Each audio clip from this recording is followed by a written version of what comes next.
অসুস্থ মাকে হাসপাতালে রেখে দেরিতে পরীক্ষা কেন্দ্রে আসায় এইচএসসির প্রথম দিনের পরীক্ষায় বসতে দেয়া হয়নি এক শিক্ষার্থীকে। সামাজিক মাধ্যমে ওই শিক্ষার্থীর আর্তনাদের একটি ভিডিও ছড়িয়ে পড়লে ব্যাপক প্রতিক্রিয়া সৃষ্টি হয়। ভিডিওটি নজরে আসে অন্তর্বর্তী সরকারেরও। পরে ওই শিক্ষার্থীকে উদ্বিগ্ন না হওয়ার অনুরোধ জানিয়ে বিবৃতি দেওয়া হয় সরকারের পক্ষ থেকে। তবে কি ওই পরীক্ষা দেওয়ার সুযোগ পাবে সেই শিক্ষার্থী? বিস্তারিত আরিফ হাসানের প্রতিবেদনে। গত বৃহস্পতিবার থেকে সারা দেশে শুরু হয়েছে এইচএসসি পরীক্ষা।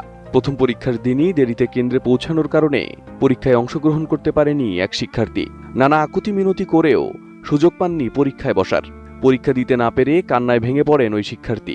ঘটনাটি ঘটেছে রাজধানীর মিরপুর সরকারি বাংলা কলেজ কেন্দ্রে। সামাজিক মাধ্যমে ওই শিক্ষার্থীর আর্তনাদের ভিডিও ছড়িয়ে পড়লে ব্যাপক প্রতিক্রিয়ার সৃষ্টি হয়। জীবনের সব আয়োজন এখানে একসাথে।